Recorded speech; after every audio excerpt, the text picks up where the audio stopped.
Okay, we're here with Adam Snable Mortgage Team. We've been doing a whole series of videos on everything to do with mortgages, which if you're in the process or even looking at starting the process of buying a home, these are things that you absolutely have to know. And if you're in the Birmingham area, these are the people you need to be working with. So we're going to dive in on this one into investment in property. So this is a hot topic. Especially with the rise of things like Airbnb, which I realize is not new, but it's still something people are very interested in. So let's kind of talk about some of the considerations of buying a second property or an investment property.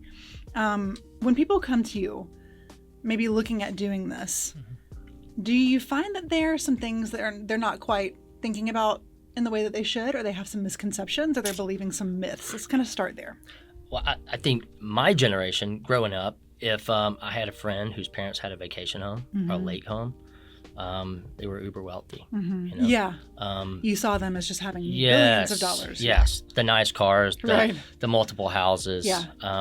That wasn't me.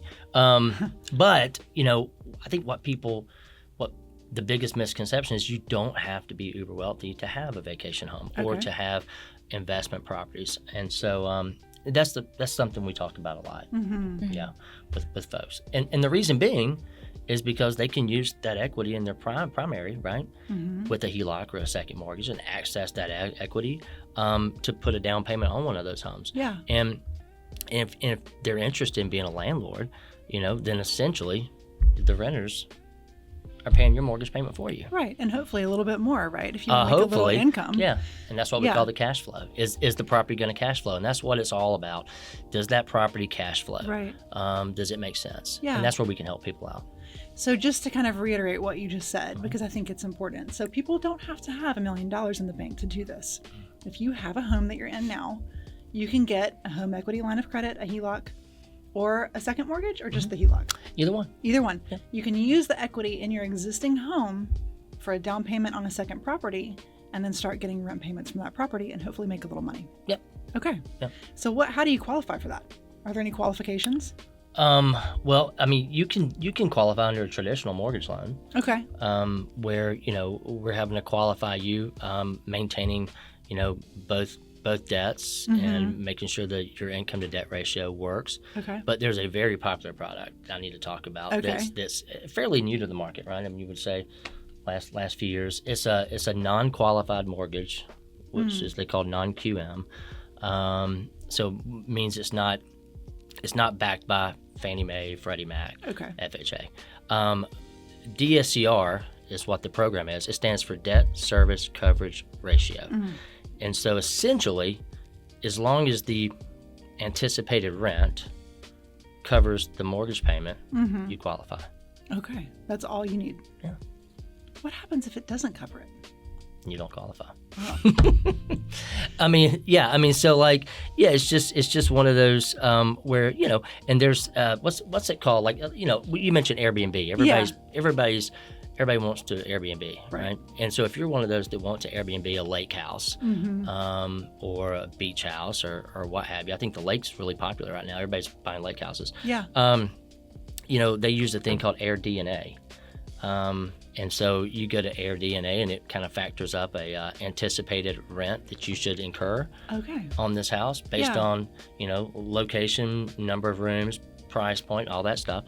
And it comes up with a factor, and if that factor, you know, covers that mortgage payment, roughly, within speaking, you're good. Okay. Yeah. Well, that makes it sound pretty easy.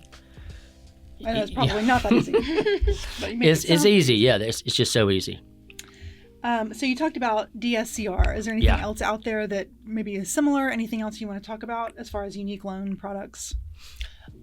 I wouldn't say unique, but you know, I mean, I think that the one thing people should realize, and you were in this situation not long ago, I've been in this situation before, is that, you know, possibly before you sell your house, you know, if you're wanting to move to that next house, before you sell that house, you know, possibly use your current house, you know, as a rental, and then buy other rentals from that. That's something you want to do, right? Yeah, you don't have to necessarily be an investor to own or purchase an investment property. Right. You can use your primary residence to turn that into an investment property. You can do that multiple times, and Yeah. then you can have your renters paying your mortgages. Yeah. We have so many people that call us, and from first-time home buyers to second and third. So they'll buy not a distressed property, but they'll buy a property that needs a little bit of work. Yeah. They'll buy it. They'll live in the house for a year or so. They'll renovate the house. They'll rent it. They'll buy the next one. Mm-hmm. They'll buy the next one, and they're just building that portfolio. Yeah. We actually had someone call us for a refinance several years ago. And instead of refinancing, they instead decided to retain their current home and called their real estate agent from before and purchase a new home, which was not at all what they had initially called us about. So their whole plan changed Whole plan. just from that conversation. Yeah, it's interesting. So if you're going to move, you don't necessarily have to sell your house. Just use it as an investment property, even if you didn't really mean to. It still could be a great idea. That's great. Yep.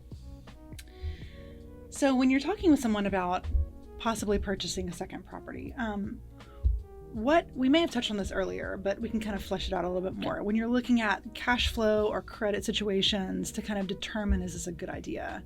What are some qualifiers that you look for there? Need to have good credit. Okay. Yeah, you need it. Yeah, typically, the credit parameters on buying a vacation property or an investment property, they're going to be a little bit tighter. You're going to have better credit. Usually, you're going to have some reserves. Okay. In the bank, which when we say reserves, we're talking about principal, interest, taxes, and insurance. So, you need probably 6 to 12, months in reserves. Okay. But yeah, but nothing, nothing like what we were talking about earlier, like the misconception of uber wealthy. Yeah. That's You not a thing. Do not.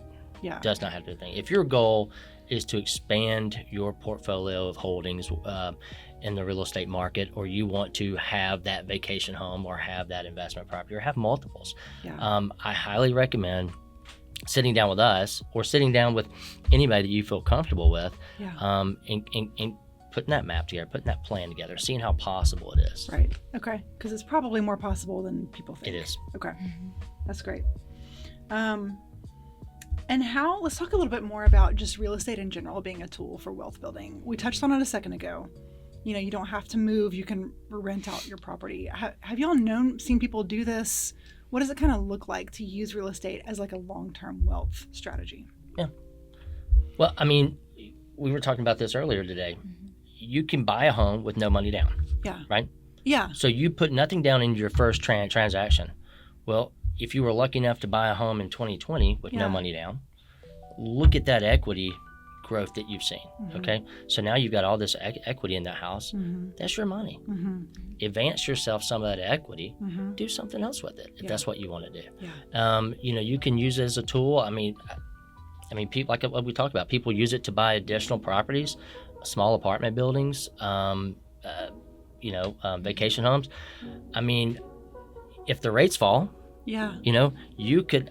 I'm not saying that I would do this. I'm very risk averse, but we see people take money out of their properties and put it in the market.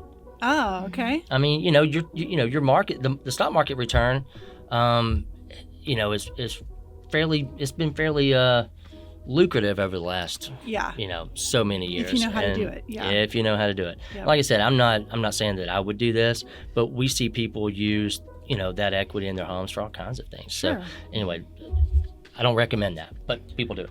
But owning that home is what gives you that equity. Owning that home is what gives you that equity. And for most people, for most Americans, for most people, that's your largest asset. Yeah. Well, and when it comes to owning a home versus renting an apartment, I know that lots of people are a little afraid of, the word mortgage is such a big word for a lot of people, and just kind of that process of owning a home can feel very scary. I think maybe they feel like it's a much bigger commitment than renting, but based on what you're saying, it's kind of like, well, it is a commitment, but also there's a payoff to it. You're going to pay a mortgage regardless. You're going to pay your mortgage or your landlord's mortgage. And at least if you're paying your mortgage, some of that money is coming back to you. Right. Yeah. You're building something. You're not just helping someone else build something. Yep. That's really cool. Okay, so we've been talking about investment properties, what it looks like to do this, considerations for financing, unique loan products. We talked about DSCR, which I think is a really cool products I didn't even know existed. Strategies to build long-term wealth using investments in real estate. Great stuff. This whole series has been full of really good advice from Adam Snable and Casey Van Elken from the Adam Snable Mortgage teams. We're thankful to have them here with us. And if you haven't checked out the whole series, please do. We are talking about lots of great things, lots of good advice for people who are looking to buy a home. So thank you guys so much for your time, and we will see you again soon. Thank you. Thank you.